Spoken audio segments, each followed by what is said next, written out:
Olá, pessoal, boa tarde. Bem-vindos aí ao mais um Seminário de Coisas Legais. Esse é o primeiro desse ano oficialmente, teve da semana de recepção, mas aquele era reprise, então esse é o primeiro mesmo. Bom, hoje é sexta-feira 13, caso alguém não tenha percebido ainda. Os seminários sempre são às sextas-feiras, menos nessas edições específicas aí de semana de recepção, sim, coisa e tal. E quando é sexta-feira 13, em geral, a gente faz aproveita o fato de ser sexta-feira 13. E aí, só de curiosidade, há exatamente 6 anos atrás, a gente era uma sexta-feira 13 de março de 2020, não sei se isso lembra alguma coisa para vocês, mas a gente teve seminário de coisas legais de sexta-feira 13 e tal. E aí, naquele mesmo dia, a gente recebeu uma mensagem dos reitores falando que a gente ia fechar as aulas presenciais por causa da Covid a partir da terça-feira seguinte. Então, é um aniversário do início da pandemia, que pelo menos acabou. A gente não sabia se a gente ia ficar nas aulas online por 2 semanas, 1 mês, 3 meses. Aí, em fevereiro de 2022, a gente voltou até a aula presencial. Então, essa edição de sexta-feira 13 especial vai falar sobre pandemias e epidemias e coisas do tipo, por motivos de que estamos aí no aniversário de 6 anos daquela sexta-feira 13. No ano passado, em junho, a gente fez um de sexta-feira 13 e não aconteceu nada depois. Então, a gente está supondo que não vai dar problema dessa vez, tá certo? Então, quem vai falar hoje é o Francisco, que é professor aqui do ICMC, e ele vai falar aí como as infecções moldaram a história e o que a matemática tem a ver com isso, tá certo? Então, Francisco, obrigada.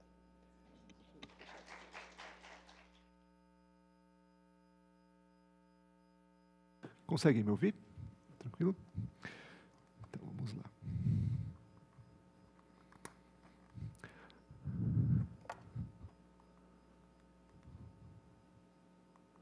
Opa. Deixa eu baixar um pouquinho o volume.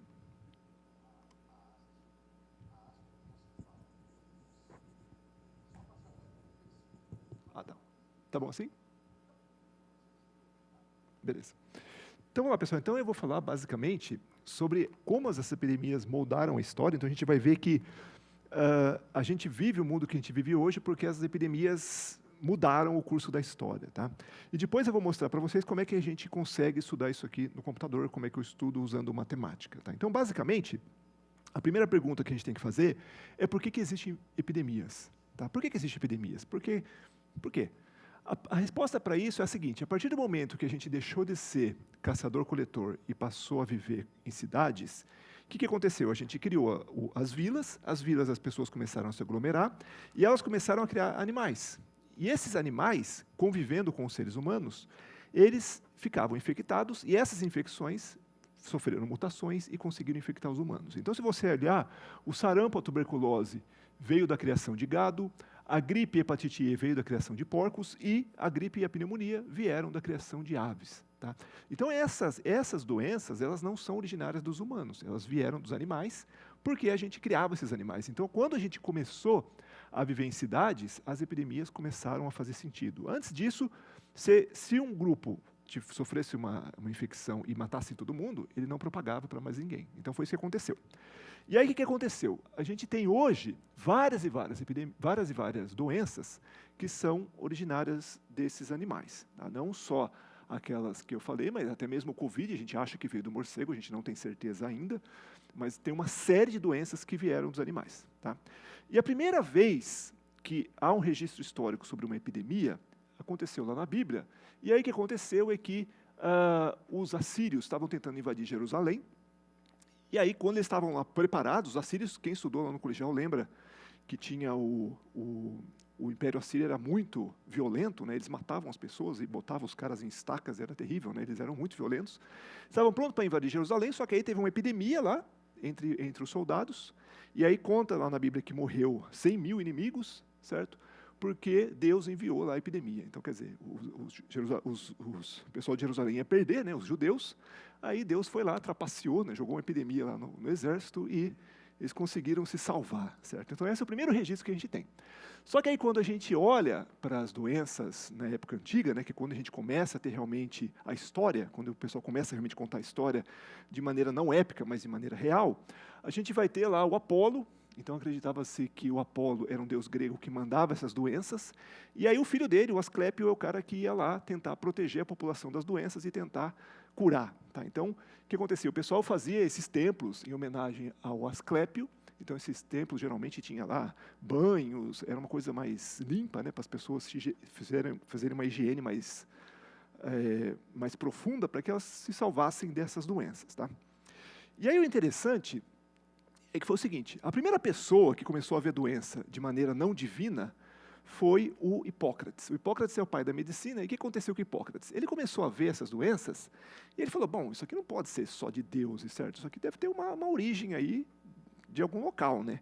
E aí o que ele fez? Para encontrar a origem, ele foi lá e usou os 4 elementos do Empédocles. O Empédocles é o cara que falou o seguinte: todo no universo é feito de ar, água, terra e fogo, certo? Então, por exemplo, se algo cai para baixo, é porque a terra está fazendo com que aquele objeto ele vai para o local natural dele, que seria a terra. Se sobe, é porque vai lá para as estrelas celestes, então é algo tipo fogo, por isso que o fogo vai para cima, certo? Então ele olhou isso daí e falou, bom, então vamos pensar o que seriam as doenças. Aí ele falou, bom, então tem 4 tipos de humores, que seria o sangue, a bile negra, que é relacionada com o intestino, bile amarela, que é do estômago, e a fleuma, que é relacionada aos pulmões.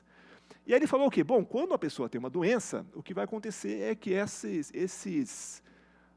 esses humores estão desregulados. Então, o cara tem muito, por exemplo, tem muito sangue, então o cara vai ficar doente. Ou ele tem muita bile amarela, então o cara tem que vomitar. Se o cara tiver muita bile negra, então o cara tem que tomar alguma coisa para ter dor de barriga. Então, tinha isso daí. E aí o cara, então, o tratamento era sangria, por exemplo. O cara está com muito sangue, ou seja, ele está com algum problema relacionado com isso, então lá fazia uma sangria, o cara cortava tudo o cara, tirava o sangue, e aí achava que o cara melhorava, né? Mas obviamente que piorava, né? Se o cara já está mal, você tira o sangue dele e piora, né? E aí também tem uma teoria também do temperamento, né? Então você vai lá, o cara fleumático, um cara mais tranquilo, um cara sanguíneo, um cara mais nervoso, aí tem o colérico, e aí tem também o melancólico. Então tudo isso vem dessas teorias dos 4 elementos, tá? Então o Hipócrates falava que a gente tem que ter esse equilíbrio. Então o que ele fazia? Fazia sangrias, dietas, banho e uso de purgantes. E aí o interessante é que hoje a gente olha isso aqui e fala, mas isso aqui parece uma bobagem, né? Certo? Parece uma bobagem. Mas se você olhar para a história, isso aqui parou de ser considerado há 150 anos. Então vejam, desde a época da Grécia Antiga até muito recentemente as pessoas usavam isso. Certo? Então, por exemplo, se você nascesse lá em 1800 e você tem um problema de saúde, o cara podia botar umas sanguessugas em você lá e tirar seu sangue para ver se você melhorava. Então, notem que, embora pareça absurdo, isso aqui durou muito tempo. Tá? Bom, aí também tinha a ideia dos miasmas. Os miasmas era assim, o pessoal, até 1800 e pouco também, o pessoal achava que a doença estava relacionada com o cheiro. Então, acontecia, o cara ia lá para o pântano, o pântano está cheio de coisa lá decompondo, né? Então tem aquele cheiro forte, aí o cara ficava doente. Aí o cara falava, puxa, então o cara ficou doente por causa do cheiro, mas não é, porque o cara ia para o pântano, tem água parada, aí tinha o mosquito da malária e o cara pegava malária. Então malária quer dizer mau ar em latim, e esse mau ar é porque o cara achava que, claro, ele ficava doente, de um monte de febre, né, que a malária dá muita febre, e ele achava que era o cheiro. Então se você olhar na peste negra, o cara usou aquela máscara assim que tem um bico, né?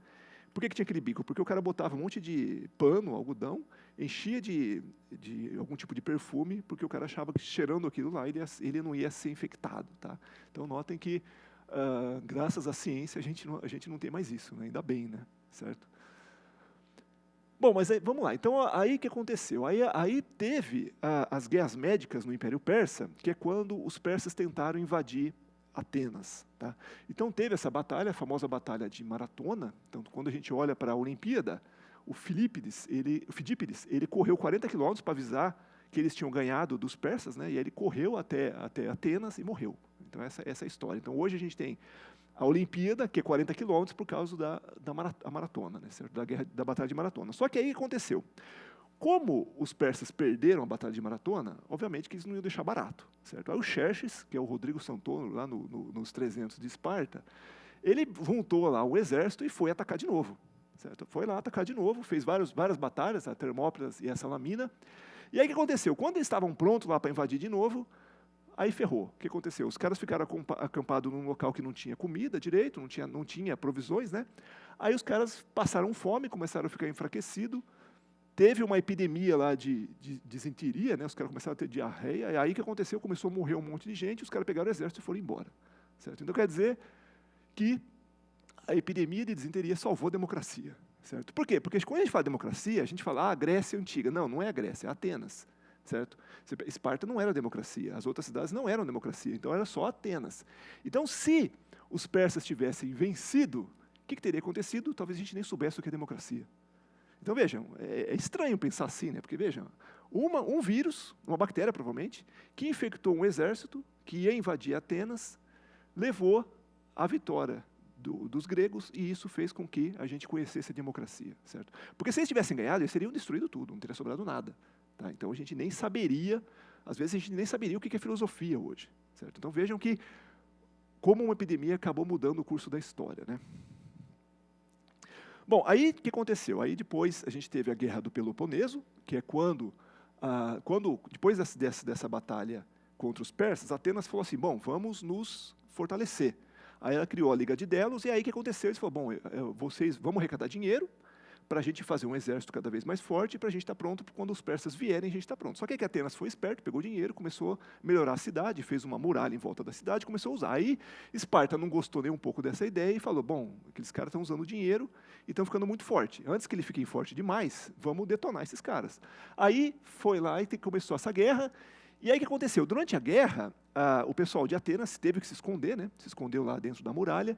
E aí o que aconteceu foi que começou a propagar a peste, certo? Então, não se sabe muito bem qual era essa doença, mas se tem os sintomas.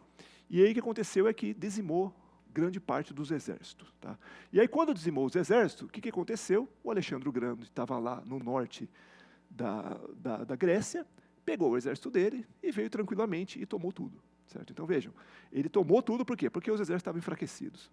E aí o Alexandre o Grande, ele simplesmente chegou até na Índia com o exército dele, foi tomando tudo, e aí por isso que a gente teve a propagação da cultura grega. Tá? Então a cultura grega ela propagou porque o Alexandre ele era um fã da filosofia grega, de toda aquela cultura grega, e ele expandiu isso para a Ásia. Tá? Então notem que ele vai levar isso aí para a Ásia, e aí acaba levando essa cultura de toda a cultura que a gente conhece, né? O teatro, a filosofia, as artes, o pensamento, mesmo o pensamento científico inicial, né? Tudo isso propagou por causa do Alexandre o Grande. Tá? Bom, aí na Roma Antiga, como eles sabiam, eles conheciam a cultura grega, eles sabiam que essa teoria dos humores, sabia essa teoria aí da questão do mau ar, né? Então o que eles fizeram? Eles começaram a investir em maneiras de que a cidade fosse limpa. Certo? Então, por exemplo, se o cara sabe lá que o cheiro traz doenças, então o que eu vou fazer? Eu vou proteger a cidade fazendo com que eu tenha banheiros públicos, ou seja, as pessoas não vão deixar excrementos no meio da rua, certo? Não tinha banheiro público. A água, não vai pegar água que está parada em algum local, não, vão fazer os aquedutos. Então eles tinham hábitos de higiene, até mesmo a questão do banho, né? Tinha muitas casas de banho.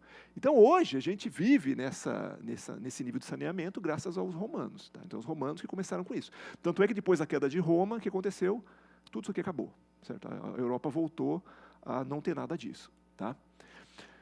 E aí, o que aconteceu? Com esse crescimento da cidade, né? Porque Roma cresceu muito, então, quando ela cresceu demais, as casas tiveram que começar a crescer para cima, né? Porque se começar a fazer essas ínsulas, que eram prédios precários, e aí o que aconteceu? Começou também a propagar muitas doenças nesses locais. Né? E como você tinha as estradas romanas, elas ligavam todas as partes do continente. Então o que aconteceu? As pessoas se movimentavam muito facilmente. E essa movimentação, ela fez o quê? Ela fez com que as epidemias chegassem a Roma.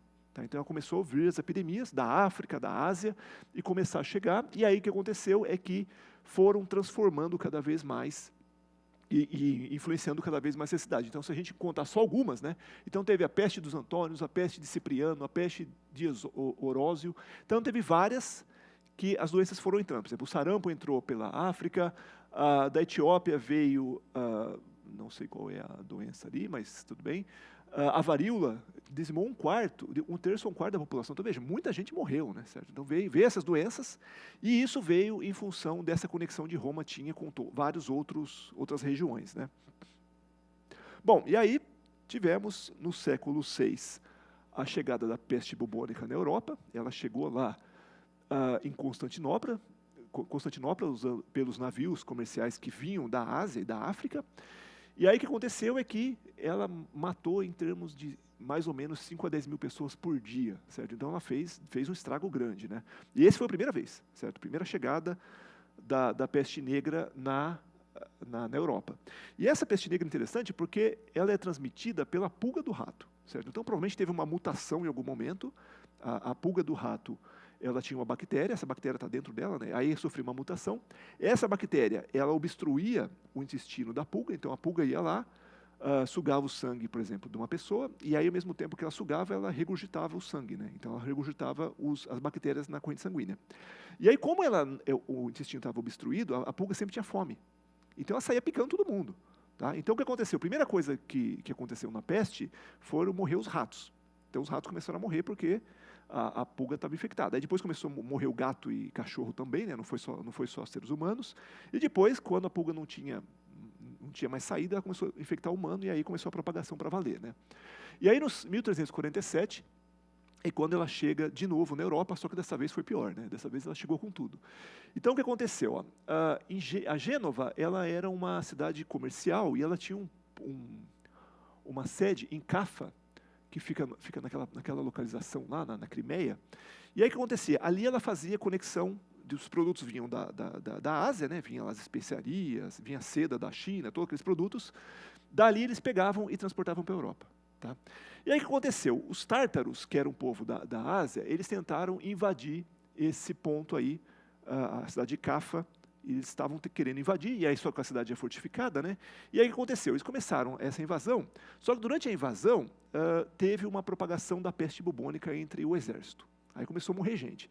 Aí os caras fizeram o quê? Obviamente que eles desistiram de continuar o cerco. Mas, não felizes com isso, eles começaram a pegar os corpos das pessoas que tinham morrido, botando em catapulta e jogar dentro da cidade. Então os caras começaram a lançar, foi uma guerra biológica, né? Começaram a lançar os corpos dentro da cidade. Aí, obviamente, que infectou a população. Infectou a população, os caras foram embora, os caras falaram, beleza, estamos livres, né? Vamos abrir de novo. Aí abriu, os navios pegou aquela população infectada e levou todo mundo para a Europa. Aí foi a festa, né? Aí foi uma propagação total, né, certo? Então, o que aconteceu foi isso. Então, agora, esses ratos chegaram na Europa, e em 1347 foi quando a gente teve, então, a transmissão da peste bubônica, que vai matar de 1/3 a metade da população. Tá? Então, teve cidades na Europa que foram completamente esvaziadas. Não sobrou ninguém. Tem locais que não sobrou absolutamente ninguém. Então, o que aconteceu? Como é que era a transmissão? Bom, essa transmissão inicialmente era pela pulga infectada, então ela vai picando as pessoas, só que aí tem um problema. Quando essa infecção da bactéria chegava aos pulmões, aí ela virava a forma pneumônica da doença. Aí acontece, cada tossida que o cara dava, jogava saliva no ar, a saliva espalhava, aí a coisa, aí não tinha mais controle, certo? Aí começou para valer. Então aí o que aconteceu? Aí não tinha mais condições, então foi uma coisa horrível, né? A gente tem relatos de pessoas mortas no meio da rua que ninguém queria pegar, então foi assim, foi uma coisa terrível, certo? E sobreviveu quem conseguiu ali desenvolver algum tipo de imunidade, né? Certo? Então foi realmente imunidade de rebanho, não tinha o que fazer, tá? E ela é chamada peste negra por quê? Porque, na verdade, como a pessoa tinha um problema de oxigenação do sangue, né, porque o sangue ficava ácido, então acontecia, não chegava o sangue nas pontas das extremidades, e aí simplesmente ficava tudo escuro, né, porque simplesmente apodrecia as pontas dos dedos, certo? Então a pessoa, necrose, exatamente. Esse foi o problema, né? Bom, e aí então ela dizimou 1/3 chegou aproximadamente metade da população, né? E daí nasceu a quarentena, que a gente usou na Covid, porque a quarentena era assim, os navios chegavam, o pessoal falava, opa, esse navio chegou, quem diz que ali não tem gente infectada? Então o navio tinha que ficar esperando 40 dias para entrar na cidade. Por que 40 dias? Porque na Bíblia está lá que Jesus passou 40 dias no deserto, aí tem várias menções de 40 na Bíblia. Então os caras falam, bom, 40 deve ser um número mágico, né? Então os caras usaram 40 por conta disso.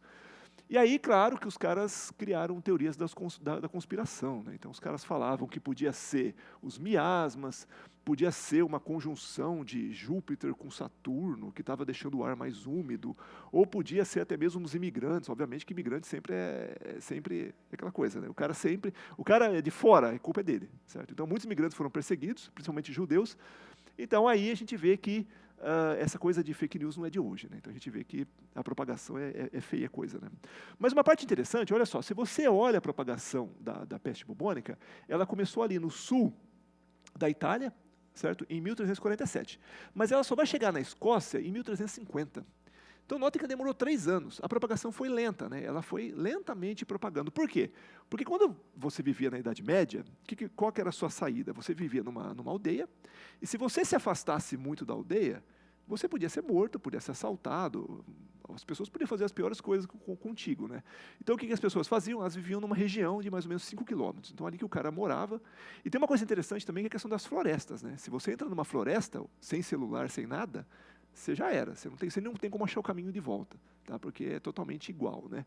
Então, o que aconteceu? Então, as pessoas viviam numa região fechada, então não tinha muito contato, e aí quando os mercadores iam levando mercadorias, eles é que levavam as doenças. Então, por isso que demorou 3 anos para chegar na Escócia, né? Então, se a gente compara com hoje, por exemplo, a Covid, em menos de um mês, ela estava em todos os continentes, tá? Porque as pessoas se movimentam muito facilmente, né? Bom, então a peste bubônica, ela ficou voltando durante 4 séculos, então durante 4 séculos ela foi e voltou, e a última delas foi em 1720, mas hoje ainda existe surto de peste negra, principalmente na Índia, tá? Então existe hoje, mas hoje você tem antibiótico, então você consegue tomar um antibiótico, graças à ciência, né? Então você consegue sobreviver de uma doença que antigamente não tinha saída, né?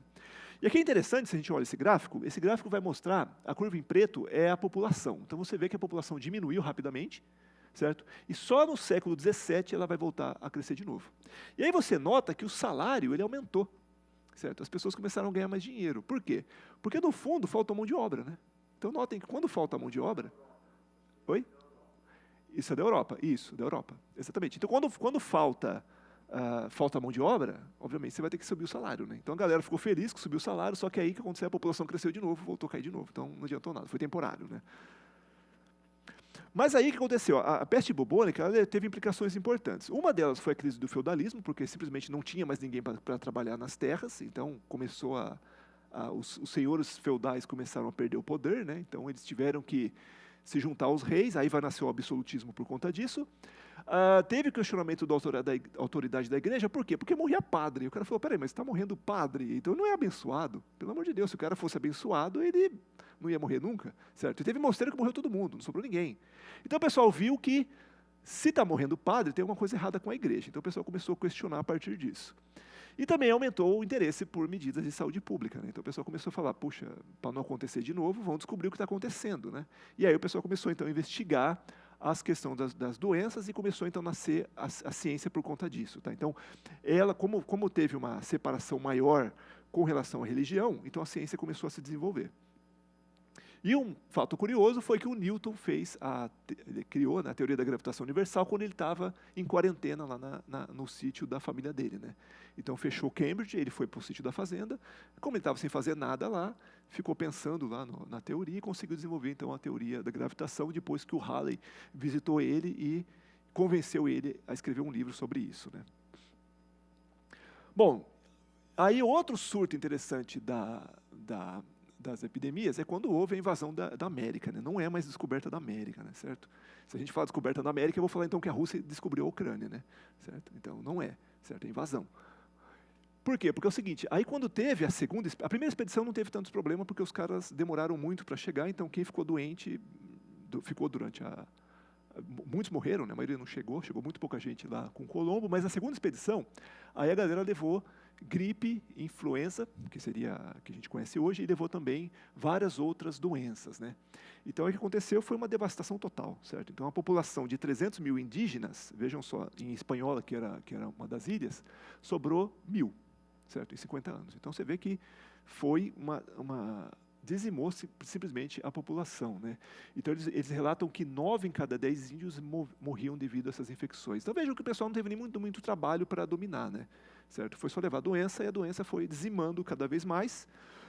Aconteceu também no Caribe, em 1518.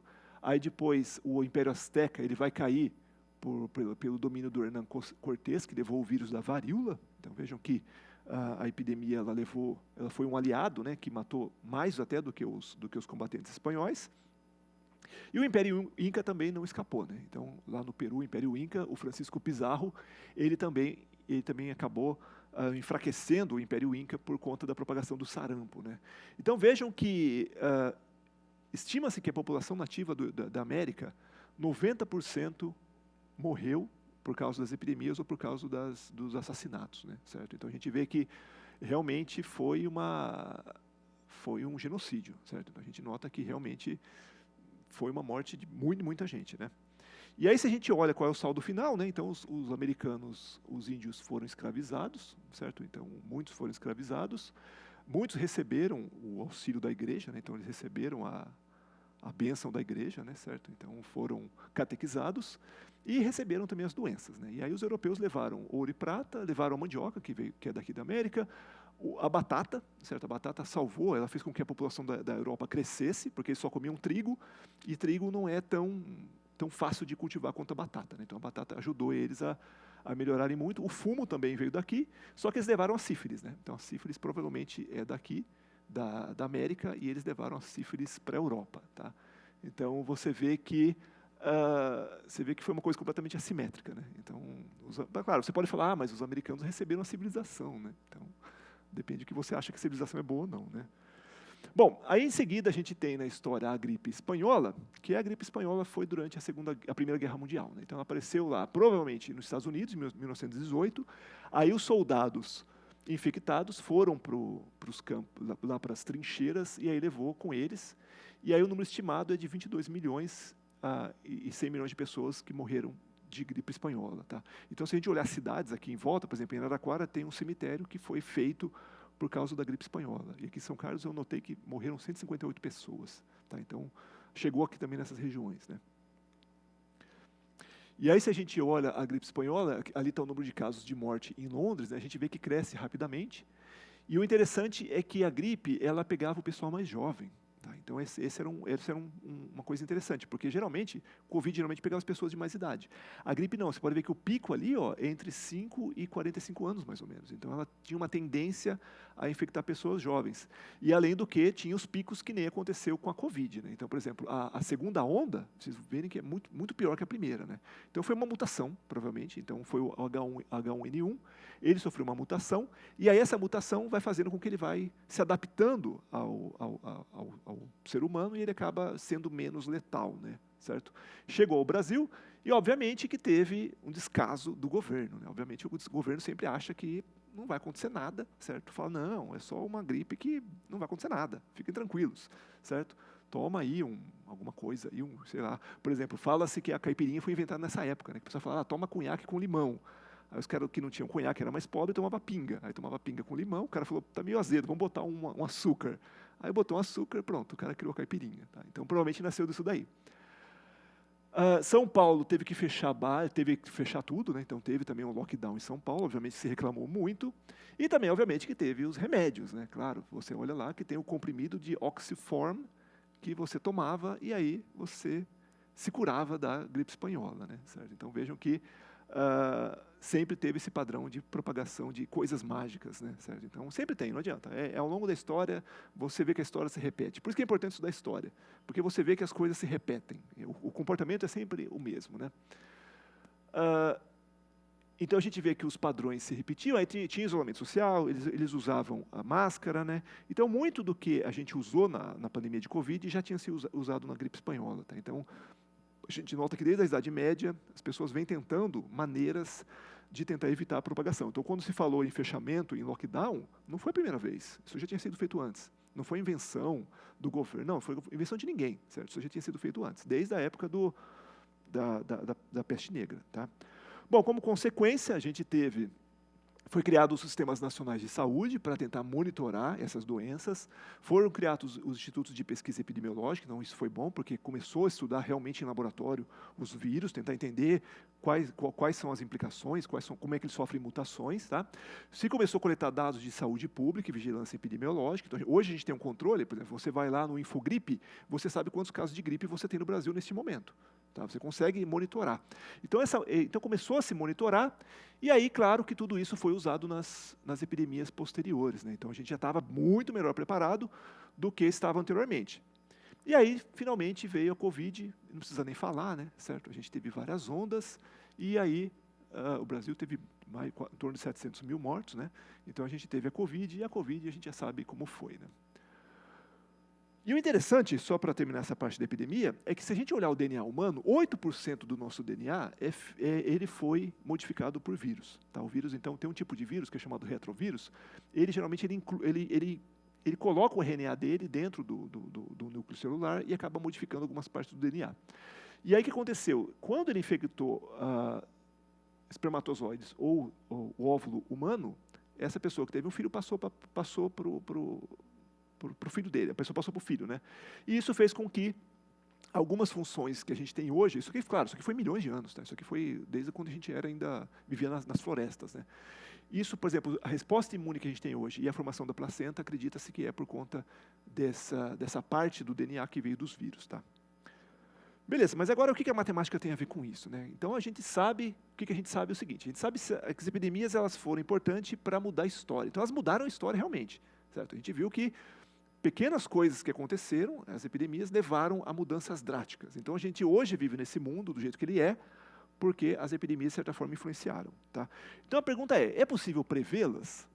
Para isso, a gente vai ter que fazer o seguinte, se eu quero fazer um experimento de física, eu vou lá no laboratório, ponho lá o pêndulo para oscilar, meço lá o período, certo? E verifico, por exemplo, que o pêndulo não muda de acordo com o ângulo que você inicia, né? Então você faz no laboratório. Se eu quiser experimento de química, eu vou lá no laboratório, misturo os reagentes e faço também o experimento. Com epidemias, não tem como eu fazer um experimento no mundo real. Eu não vou soltar um vírus e ver o que acontece, certo? Não tem como. Eu vou soltar aqui um cara infectado e ver como ele se propaga. Não tem como. Então o que eu faço? Eu tenho que levar isso para dentro do computador. Então eu tenho que fazer o quê? Eu tenho que criar modelos computacionais que sejam mais precisos possíveis. Então esses modelos eles vão tentar reproduzir o mundo real. Por quê? Porque se eu consigo reproduzir o mundo real, então eu vou fazer previsões que podem ser confirmadas ou não. Tá? Então, por exemplo, eu consigo prever a onda de Covid daqui 3 meses. Pronto, já vou começar a me preparar, né? Certo? Eu vou começar a me preparar para essa epidemia. Então é o seguinte, a gente vai usar então uma coisa chamada modelagem matemática, e essa modelagem, basicamente, vou fazer o seguinte, eu vou fazer uma questão, vou ter que fazer uma questão sobre o que eu quero estudar, né? Vou criar um modelo, vou coletar dados, e aí eu vou tentar ajustar esse modelo aos dados. Aí já vou mostrar como é que a gente faz isso. Aí, com esse modelo ajustado aos dados, eu consigo fazer predições futuras. Essa é a ideia, tá? Então, aqui envolve vários passos, envolve muita otimização, porque a gente tem que achar quais são os melhores parâmetros, tá? Envolve estatística, envolve álgebra linear. Então, tudo isso que a gente aprende durante a graduação é importante para a gente estudar as epidemias, tá? Então, o primeiro ponto para você estudar uma epidemia é você determinar como é que é feita a transmissão. Ela é o quê? De pessoa para pessoa? Ela é uma infecção por vias aéreas? Ela é infecção por toque? Como é que é essa infecção? Ela é uma contaminação direta ou ela é indireta, através de mosquito, por exemplo? Então, a primeira coisa que você tem que achar é como é que é essa infecção. Tá? Pode ser vários tipos. O segundo ponto é você entender como é que é o ciclo da doença. Então, por exemplo, quando a pessoa fica doente, o que vai acontecer? O vírus começa a se duplicar rapidamente no corpo, certo? Então, inicialmente, quando você pega a gripe, por exemplo, você vai demorar em torno, pouco menos de uma semana para ter sintomas. Só que você já está transmitindo. Tá? Então, o que acontece? Você começa rapidamente a duplicar esse vírus, o sistema imunológico demora um tempo para reagir, e quando ele começa a reagir, aí a gente começa realmente a se recuperar e a gente consegue se livrar da doença. Tá? Então, a gente vai usar uma coisa chamada modelos compartimentais.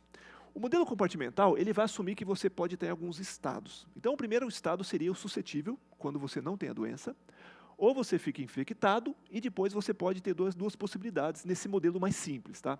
Ou você se recupera e você nunca mais pega a doença, por exemplo, sarampo. Se você pegou sarampo, você nunca mais pega de novo. Ou você pode pegar de novo, que pode ser a mesma doença, porque você não tem mais imunidade, ou pode ser alguma doença que, por exemplo, o vírus mutou. Por exemplo, o resfriado eu pego várias vezes, embora não seja o mesmo vírus. Tá? Então, eu vou ter o modelo SIS, que é suscetível, infectado, suscetível. Ou posso ter o suscetível, infectado, onde o cara fica infectado para sempre. Por exemplo, o vírus da herpes, se o cara pegar, ele nunca mais vai conseguir se livrar. E AIDS também. Né? Ou ele é suscetível, infectado, recuperado, quando ele nunca mais pega a doença de novo. Tá? Então, nesse caso, por exemplo, aqui, é o caso da Covid, então você vê que isso aqui pode ser altamente complicado. Tá? Então, esse ainda é um modelo simplificado. Isso aqui a Covid pode ser muito pior, porque você pode ter um estado que a pessoa está exposta, então ela está infectada, mas ainda não tem sintomas. Depois ela pode estar em um estado que ela está hospitalizada, tem um estado que ela pode estar em coma, um estado que ela pode estar em casa, você pode ter um estado que ela não tem sintomas, que nem a gente tinha no Covid, o cara não tinha sintoma e estava propagando, certo? Então a gente tem vários. E aí com isso, a gente consegue então agora escrever um conjunto de equações diferenciais. Então esse caso, por exemplo, para o CIR, então o que acontece? Ele é suscetível e ele vai se infectar com uma taxa beta, tá? Então beta é a taxa de infecção. E aí ele se recupera com uma taxa alfa. Então o que você vai fazer? Você vai simplesmente falar que a variação dos suscetíveis, pensa que é uma velocidade, né? Ou seja, é a quantidade de suscetíveis, ela cai com beta, ou seja, cai com a taxa que as pessoas se infectam, só que para a pessoa se infectar, eu tenho que ter um contato. Então você vai ter a multiplicação de suscetíveis por infectados. Então, por exemplo, se eu tenho 5 suscetíveis e 10 infectados, quantos contatos possíveis eu tenho? Eu tenho 50, porque cada suscetível pode infectar 10, outro suscetível mais 10, então tem 50. Então você tem aquilo ali. O próximo termo seria dos infectados, então ele cresce de acordo com essa taxa beta e ele cai de acordo com os recuperados. Tá?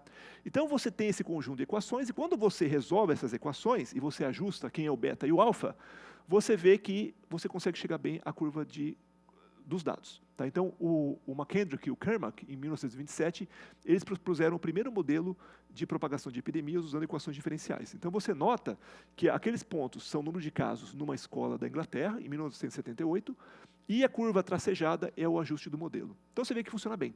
Certo? Então, foi a primeira vez que o pessoal viu que eu posso escrever um conjunto de equações e descrever a curva de infectados. Isso é interessante, porque se você olha, em princípio, a gente consegue fazer isso com física muito bem. Eu posso ler a equação do pêndulo, a equação do sistema massa-mola, então eu consigo. Mas veja, isso aqui são seres humanos, né? Então veja que, coletivamente, a gente consegue modelar o comportamento humano. Isso é interessante, né? Então, por isso que existe o estudo de biologia aplicada em sociologia, em ecologia, em vários sistemas, tá? Só que tem um porém. Quando você olha esse modelo, ele vai assumir que todo mundo está conectado com todo mundo. Ou seja, ele vai assumir que eu posso infectar um cara da China diretamente. Não tem como fazer isso, certo? Então isso aqui, na verdade, é um modelo simplificado. Mas, claro, como era o primeiro modelo, no caso da escola faz sentido, porque as crianças estão num sistema fechado, né? Ou, sei lá, se o cara está pessoas estão no navio ali também, então é um sistema fechado. Então, no mundo real, a gente vai ter que é muito mais complicado que isso. Tá, então a gente vai ter uma espécie de rede de contatos. Essa aqui é uma rede de contato entre alunos de uma escola da Itália. Então eles colocaram um detector aqui nos alunos. Toda vez que um aluno chegava próximo do outro, ele detectava um contato. Então eles tiraram aquela rede e a gente vê que ela é completamente diferente. Tá? Então o que eu tenho que fazer? Eu tenho que levar em conta essa topologia da rede. Tá? E aí, se a gente leva em conta a topologia da rede, a gente vê que ela tem uma influência fundamental. Por quê? Porque quando você olha para a peste bubônica, ela demorou 3, 4 anos para chegar ao norte da Europa. A H1N1 em 2009, ela começou lá com uma criança infectada em 31 de março, 15 de maio já estava em todos os continentes. Então, rapidamente, então acontece, a nossa rede de contatos, ela muda muito. Tá? Então, por exemplo, qual a distância entre eu e o presidente dos Estados Unidos? Aí você fala, puxa, deve ser uma distância muito longa. Né? Não, não é. Eu conheço o diretor do CMC, que conhece o reitor da USP, que conhece o governador de São Paulo, que conhece o Lula, que conhece o Trump. 5 links. Então, quer dizer, eu posso pegar um resfriado, passar para o diretor do CMC, que vai passar para o reitor, que vai passar para o governador, que vai chegar lá no Trump. Então, vejam que é fácil propagar hoje em dia. Né? Tá? Então, acontece isso. Acontece que essa rede de conexões que a gente vive hoje, ela faz com que os contatos sejam curtos. Tá? Então, quando se fez um experimento lá do Stanley Milgram, ele determinou que a distância média entre as pessoas nos Estados Unidos é em torno de 6, que é o tal dos 6 graus de separação. Então, notem que é muito fácil propagar hoje em dia. Tá? Então, como é muito fácil, a gente tem que levar em conta essa topologia da rede. E como é que eu vou fazer isso? Bom, eu vou pegar, então, os contatos das pessoas e vou representar por uma estrutura matemática chamada grafo. O que é um grafo? Um grafo é um conjunto de vértices, que são aquelas bolinhas, conectadas por conexões, que são as arestas. Tá? Então, você pode pegar todo aquele aparato que você aprende em teoria dos grafos e usar isso para estudar epidemias. E aí você consegue verificar, por exemplo, como que a topologia do grafo influencia a epidemia, como a estrutura do grafo influencia. Isso é interessante por quê? Porque se eu sei como é que os padrões que tem naquele grafo influenciam a propagação, basta eu mudar os padrões para mudar a propagação. Então, o que eu faço? Se eu sei, por exemplo, quem que eu vou vacinar para parar a propagação? É uma pergunta interessante, e aí você consegue ver pelo grafo. Tá? Então, a gente pode usar essa estrutura do grafo para tentar entender a epidemia. Tá? Quando a gente simula, então eu vou pegar aquele grafo, vou começar um nó infectado, pego os vizinhos, sorteio lá uma moeda, se sair cara eu propago, se sair coroa eu não propago. E vou fazendo essa propagação, e aí quando eu olho no modelo cis, ou seja, suscetível, infectado, suscetível, o que vai acontecer? Vai chegar uma hora que a doença estabiliza e ela mantém sempre o número de infectados, que é mais ou menos o que acontece com o Covid, né? Hoje não chegou a 0, tem sempre alguém infectado com Covid. Tá? No caso do CIR, o que vai acontecer? Vai chegar um ponto que ela vai ter um pico. Quando acontece o pico, o que vai acontecer? É que você tem muita gente recuperada e a doença não consegue propagar mais. Então, por exemplo, se eu chego lá no vértice B, está infectado, mas em volta dele está todo mundo recuperado, ele não consegue passar para ninguém. Então, a partir disso, a epidemia começa a cair e chega um ponto que ela vai para 0. Tá? Então, para eu modelar agora, eu vou ter de novo uma equação diferencial, só que essa equação diferencial vai levar em termo aquele termo, o K. O K, na verdade, é o número de conexões. Então, eu vou ter uma equação daquele tipo. Quando eu resolvo essa equação, eu vou encontrar esse lambda C. O que é esse lambda C? Esse lambda C vai ser a taxa crítica para eu ter uma epidemia. Antes disso, a epidemia não propaga. Depois disso, tem a propagação. Isso é relacionado com o R0. Quando a gente viu lá a epidemia de Covid, tem um termo chamado R0, que é o índice de propagação. Aí você vai ter o quê? Se o R0 igual, por exemplo, 1.1, implica que 100 pessoas vão propagar para 110. Então, quer dizer, você tem um aumento contínuo da propagação. Se o R0 é 0.8, implica que 100 pessoas vão passar para 80. Aí de 80 vai passar para 64, ou seja, começa a diminuir cada vez mais. Tá? Então, o que aconteceu? Quando o pessoal analisou isso em redes, eles verificaram que aquele lambda crítico, ele depende daqueles dois termos. O primeiro termo é o número médio de conexões, ou seja, quantas conexões em média cada pessoa tem. O segundo termo é relacionado com a variância. Quanto que varia essas conexões? Varia como? Um cara tem 10, outro tem 100, outro tem 1000 conexões. Como é que isso aqui varia? Então, a gente nota que o segundo momento da distribuição do número de conexões, que é aquele K2, ele vai estar relacionado. Então, acontece, enquanto você não atingir aquele lambda crítico, a epidemia não propaga. Ele começa e morre, certo? Não vai. A partir daquele valor, você tem uma epidemia que está estabilizada. Tá? Aí, a partir daí, ela começa a crescer mesmo.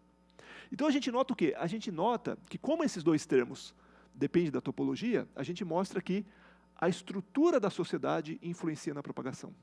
Esse é o ponto. Então, o jeito que a sociedade está organizada, ela vai influenciar na propagação. Por exemplo, se fosse algo tipo rodovias, a gente vai ter uma curva daquele tipo, e a nossa sociedade vai ser uma curva desse tipo aqui, que a gente fala que é a lei de potência. Ou seja, poucas pessoas são muito conectadas e a maioria das pessoas são pouco conectadas. Se você olha o Twitter, quantos seguidores as pessoas têm? Vai ter alguém lá que vai ter 1 milhão de seguidores, só que a maioria vai ter 100, 200 seguidores, vai ter poucos seguidores.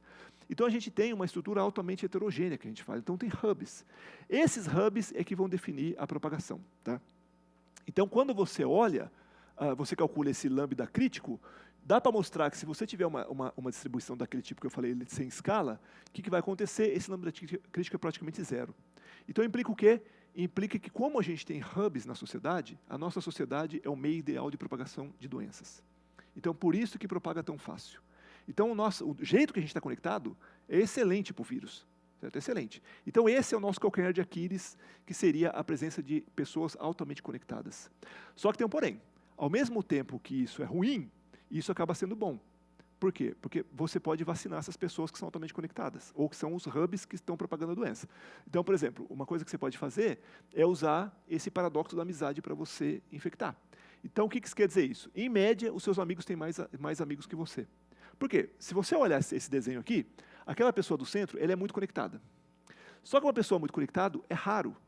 Certo? Ele é muito raro. Então, se eu pegar de forma aleatória ali e jogar um dardo, a chance de eu acertar uma pessoa muito conectada é baixa.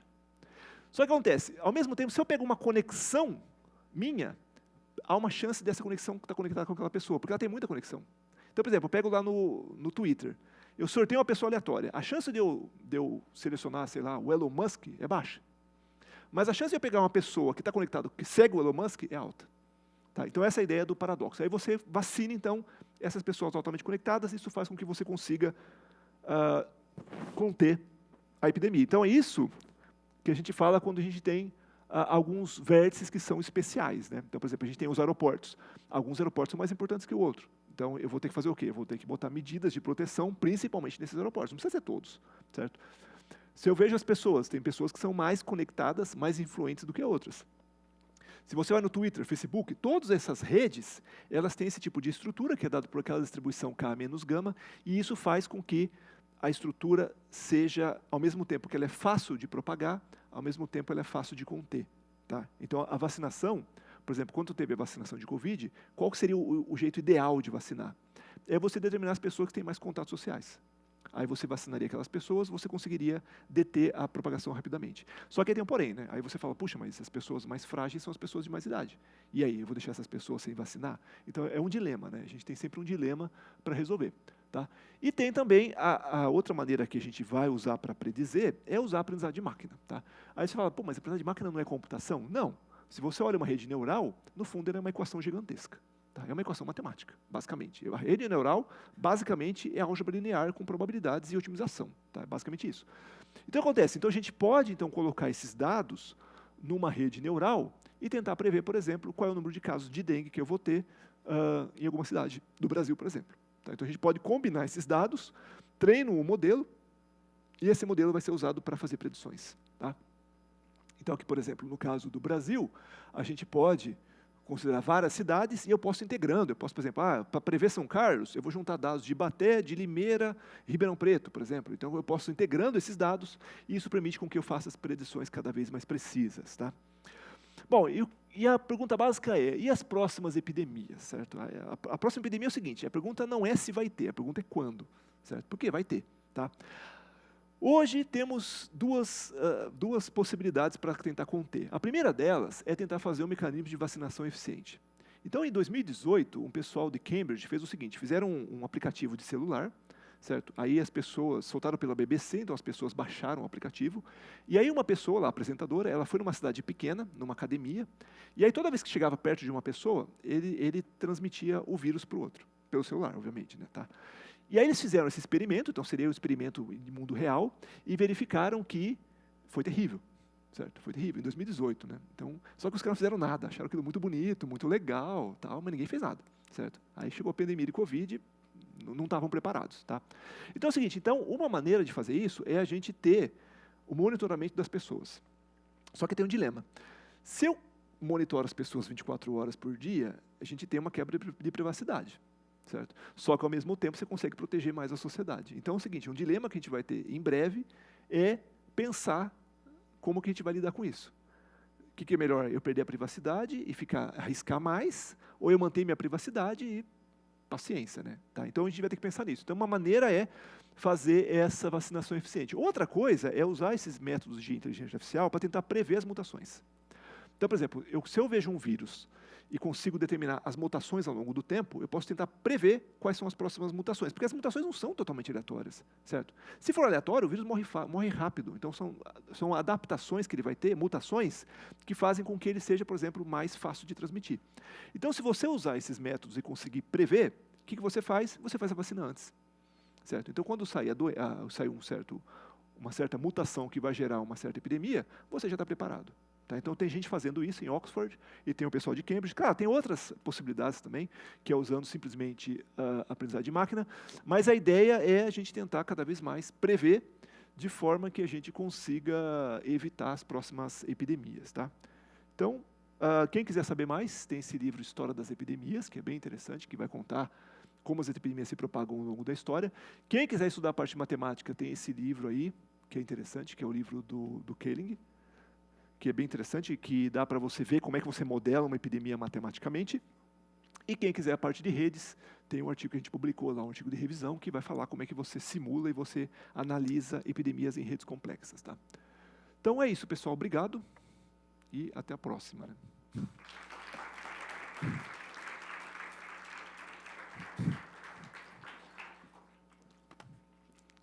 Obrigado, Francisco. Então, o seu certificado. Opa, obrigado. Alguém tem alguma pergunta? Tem o microfone? Tem.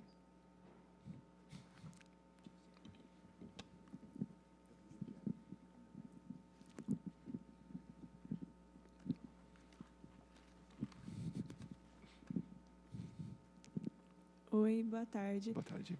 Eu gostei muito da palestra, principalmente a primeira parte que você fez todo um histórico, então achei muito interessante também avaliar de forma crítica. Então, tinha coisas que eu lembro de ter estudado na escola e tem coisas que eu nunca tinha visto, então achei muito legal. E aí você comenta... Eu acho que são 3 perguntas, não sei se dá para responder. Mas você falou sobre as doenças surgirem nos animais. Aí eu queria entender por que é nos animais, porque nós também somos animais, então nós também originamos doenças para outros, também para nós. Também uma pergunta sobre, hoje em dia... é a segunda pergunta, né? Então, hoje em dia, a gente usa campanha de vacinação, antibiótico e essas coisas para combater as doenças. Aí, quando não se tinha isso, como que não matava todo mundo, sabe? Tipo, por que não morria? Né? Era questão de tempo, assim? Então, se tiver tempo, todo mundo consegue desenvolver anticorpo e imunidade. Era só que não tinha gente suficiente para sobreviver esse tempo. Acho que era isso, mas não sei. E aí... a última pergunta, acho que eu esqueci. Não, deixa eu responder essas 2 primeiro. Tá assim, ó. A primeira, qual foi a primeira mesmo? Dos animais. Tá. A primeira é o seguinte, o que acontece? Os animais, eles têm doenças naturalmente entre eles. Então, por exemplo, a gripe, as aves pegam gripe naturalmente. Então, de vez em quando você vê surtos de gripe aviária, e aí o cara tem que matar todas as galinhas porque algumas galinhas estavam infectadas. E esses vírus, eles acabam passando para os humanos porque, se ele não tiver adaptado ao corpo humano, ele entra no meu organismo, mas ele não consegue entrar na célula, então não consegue. Só que ele vai entrar, como entra muito, eu estou tendo todo contato ali com porco, com galinha, aquilo vai entrar em mim de alguma maneira. E aí, a chance de ter um ali mutado que vai se adaptar é alta. Tá? Então, o que acontece é que a tendência é porque eles vivem mais na natureza, né? Eles têm muito mais contato com micro-organismos do que nós. Certo? A gente não vai, por exemplo... A gente dorme em casas, a gente toma banho, então a gente não está tão exposto contra eles. E o fato de eles estarem mais expostos é isso que faz com que eles tenham mais doenças que poderiam passar para a gente. Tá? E a segunda pergunta é a seguinte, por que as pessoas não morreram? Na verdade, morreram. Pode acontecer o contrário também, pode. Tanto é que, durante a pandemia de Covid, há relatos, não se comprovou, mas provavelmente gatos pegaram de humanos. Tá? Então, pode ser que aconteceu isso. E aí, o que acontece? Por que as pessoas não morriam todo mundo? Porque desenvolviam imunidade. Porque é o seguinte, o vírus, o que acontece? O vírus, quando ele é muito letal, ele não propaga. Por quê? Porque a pessoa pegou, por exemplo, o ebola. Por que o ebola não chega aqui? Porque a pessoa morre logo. Então, ela não tem tempo de simplesmente transmitir para as outras. Então, o que acontece ao longo do tempo, o vírus sempre enfraquece. Não é que ele enfraquece, ele se adapta ao humano. Então, por exemplo, eu tenho uma epidemia, sei lá, de gripe que o cara pegou, ele morre em 2 dias. Esse vírus, toda vez que ele passa de uma pessoa para outra, ele não é o mesmo vírus, porque o vírus sofre muita mutação. Então, por exemplo, quando eu estou gripado e passo o gripe para você, ele é um pouco diferente do que estava em mim. Tá?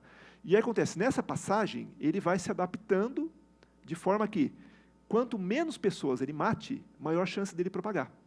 Então, acontece a evolução darwiniana. Quem consegue propagar mais, vai ter mais descendentes. Certo? Então, ele vai enfraquecendo, ou seja, as pessoas vão sobrevivendo mais. Mas a primeira onda é sempre aquela que dizima muita gente. Então, tanto é que, durante a peste, aconteceu isso. Quem pegou a primeira onda, morreu todo mundo.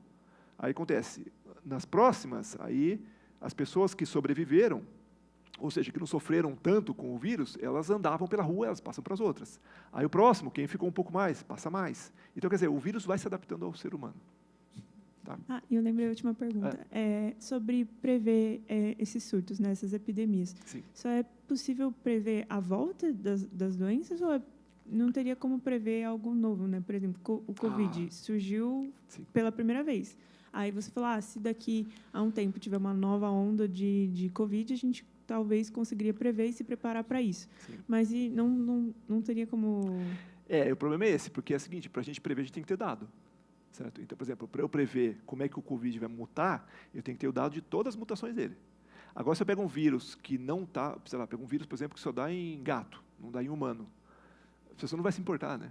Certo? É que nem, por exemplo, quem tem, não sei se alguém tem coelho, se você tiver um coelho e for no veterinário, ele vai falar que não tem remédio. Por quê? Porque coelho eles não fazem remédio para coelho, porque o coelho, geralmente, o pessoal usa para comer, né? Certo? Então, não tem remédio. Então, é a mesma coisa. O vírus que a gente não foi infectado, a pessoa não está se preocupando, né? Então, é difícil você olhar tudo, né? Porque são milhões de vírus. Tá? Muito obrigada.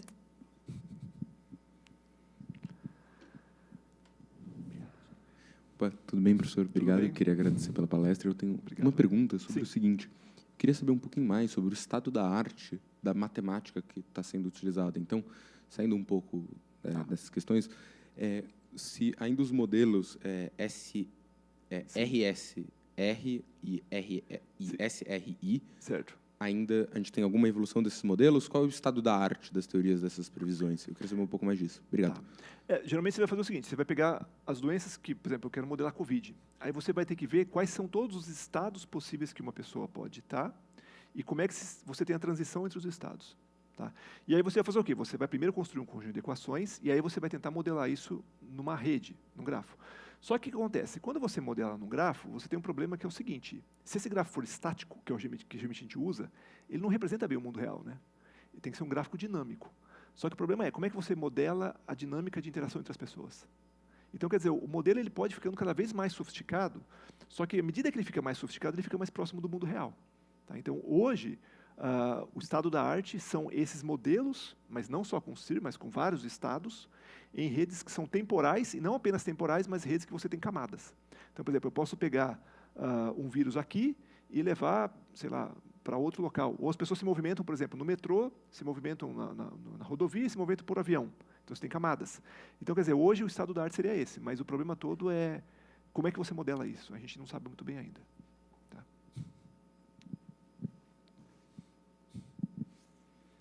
Bom, Francisco, você comentou que a primeira parte da palestra foi de como as guerras estavam atribuídas, estavam vinculadas também a doenças e a epidemias, né? É correlação ou causalidade? Não, é causalidade. Obviamente é causalidade, porque levou aquilo, né? Então, por exemplo, você pega lá, quando eles tentaram invadir Atenas, certo? Se não fosse aquela epidemia de diarreia, não teria, eles teriam invadido. Certo? Então, a mesma coisa aconteceu lá, quando eles tiveram em tentar invadir Cafa. Eles desistiram por conta disso, porque morreu todo mundo, o exército ficou fraco. Certo?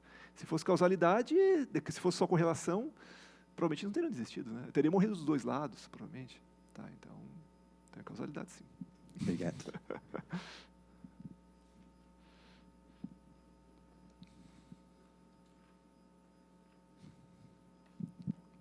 Obrigada, Francisco. Obrigado. Bem interessante. Quando você mostrou aquela curva do K, e você falou que, por tipo de rede que a gente está na nossa sociedade, sim, o K é 0, então a gente vai sempre espalhar muito fácil. Isso. Existe o que seria o tipo de rede que não teria esse K0? Assim? Seria a melhor maneira de você não propagar seria a rede que é uma fileira de pessoas. Porque aí você tem esse que passa por esse que passa por aí. Aí demora muito, né? Certo? Então, o que acontece? Esse é o único caso, seria o caso mais fácil. Os outros casos, aleatória também é mais difícil propagar do que nesse caso sem escala. Então, isso é interessante. Ou seja, se as pessoas estivessem conectadas de forma aleatória, seria mais difícil propagar do que quando você tem hubs. Então, os hubs, eles são complicados. No outro gráfico que tem o random, é esse aleatório, então? Exatamente, esse daqui. Ó. Então, se você olhar aqui, ó, isso, você mostra matematicamente que aquele caso seria o aleatório, que é 1 sobre o grau médio mais 1, e o ali você tem uma distribuição sem escala, e quando você calcula o segundo momento do número de conexões, ele diverge, ele vai para 0 se aquele gama tiver entre 2 e 3. E na sociedade é 2,7. Então, não tem o que fazer. Tá? Obrigada.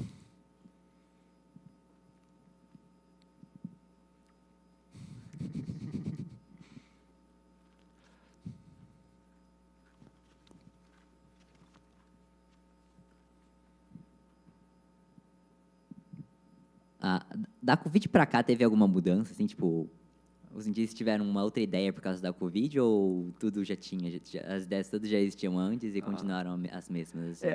O que mudou na Covid foi que a gente tem vacina agora, né? Antigamente não tinha vacina, certo? E além do que criaram essas vacinas de RNA que são altamente eficazes. Tanto é que espera-se que a evolução dessa vacina de RNA ela seja usada até mesmo para tratar câncer, né?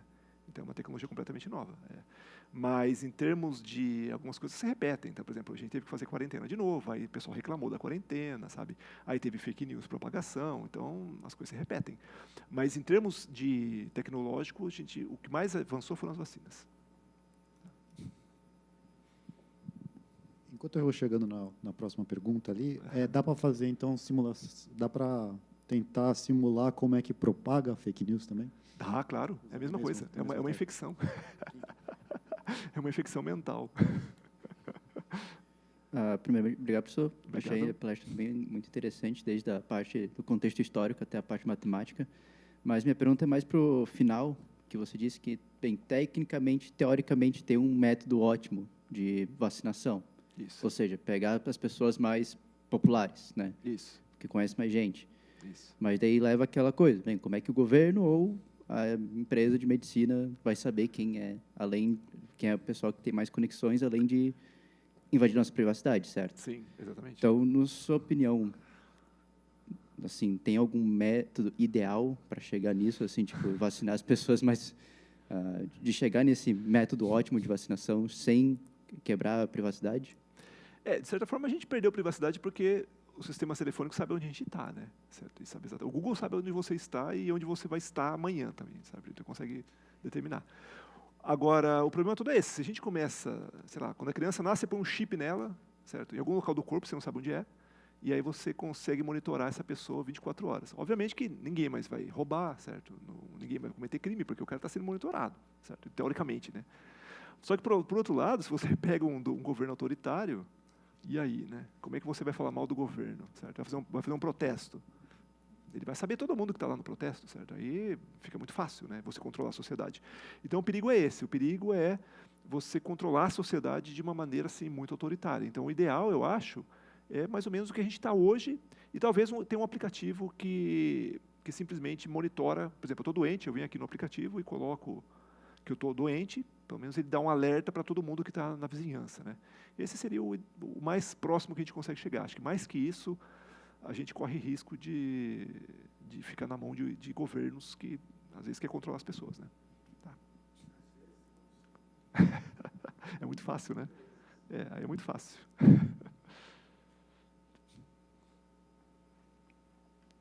Mais dúvidas? Não? Muito bem. Então, obrigada, Francisco, Obrigado. de novo.